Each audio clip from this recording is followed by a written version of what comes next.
NFL Network draft analyst and former NFL scout Daniel Jeremiah, DJ, was on a conference call with the Media Jackals on Tuesday and low-key let a big-time bomb drop as he called the 2021 defensive tackle class one of the worst of the last decade. Whew.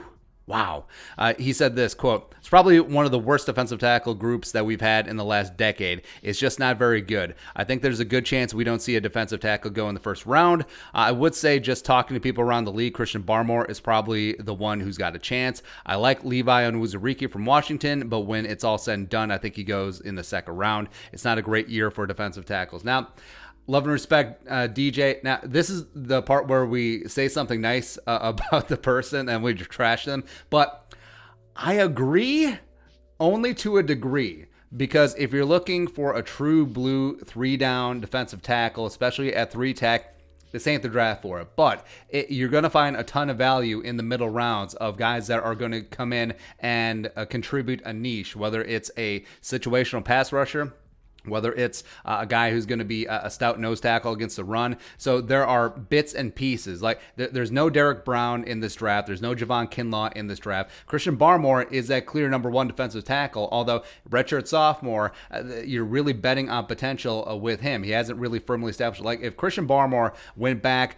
to Alabama and then had 2021 the way that he played in the college football playoff, he would be a top 5 pick. He straight up would be. But again, I agree with DJ to a degree, but not all is lost, especially since us Vikings fans, defensive tackle, 3-tech, that's a major need, and the cupboard could be bare. But looking at the big board, you do have Barmore up at 1. Levi Onwuzurike that he mentioned was a 2020 opt-out, but does have that quick first step. A little bit undersized at 290, can play all along the defensive line. Aleem McNeil I have at 3. I absolutely love and adore him. Needs a little bit more consistency, but if you're going to get into late round 2, early round 3, maybe even round 4, and you do want a 3-tech who could develop into a 3-down all-around guy, McNeil, Marvin Wilson, Davion Nixon, J. Tufele are going to be guys that are going to be in that mold. I do like Davion Nixon, quick penetrator, had 23 pressures and 5.5 sacks last year in Iowa City. Redshirt junior, former JUCO transfer.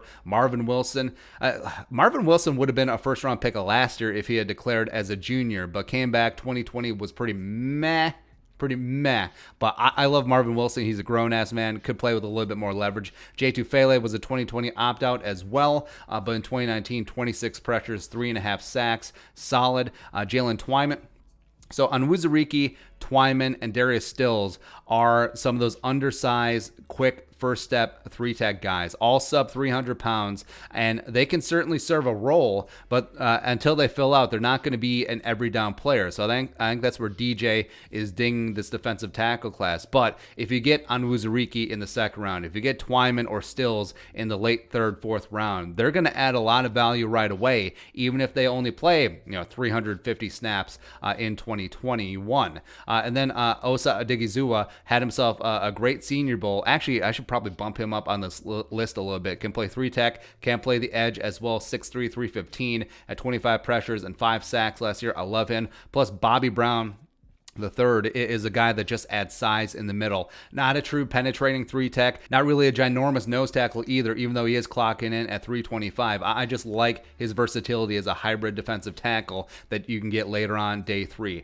And then noses, it really is a one-man show. Tyler Shelvin, I think, is going to go pretty early in the second round. Redshirt junior from LSU. He knows the game. He absorbs body. 6'3", 362. He's going to be that guy. Tadarius Slayton, I like more than a lot of people. Senior from Florida. I think he does bring a little bit of penetration as well as absorbing bodies in the run game. He really does remind me of a young Linval Joseph. Certainly will take that. Tommy Tagai from Ohio State. Not really going to get much out of him pass rushing, but he will absorb bodies in the middle and be stout against the run. Just a really tough low center of gravity player. Plus Naquan Jones from Michigan State. I like and get him day 3, or Kairos Tonga from BYU. I think the Vikings should get a backup nose tackle for Michael Pierce, just adding size on that interior. So, I mean, the cupboard isn't bare.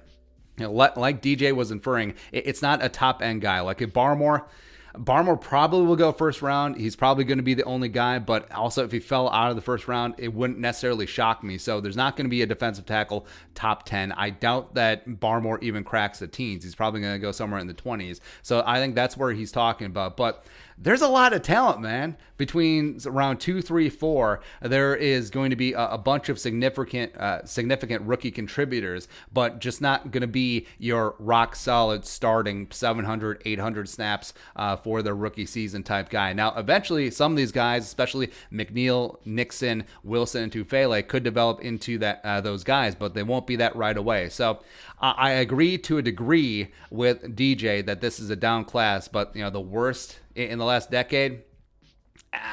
Nah. I get not high at the top, but there is a lot of depth in this class. So, Vikings fans, since three-tech defensive tackle is a big position of need, all is well. All is well. Be your thoughts. Daniel Jeremiah, one of the worst defensive tackle classes in recent memory. Let us know in the comment section below. Subscribe for daily Vikings takes. Want to support that work, pull some in the Venmo. But until next time, Skull Production Value.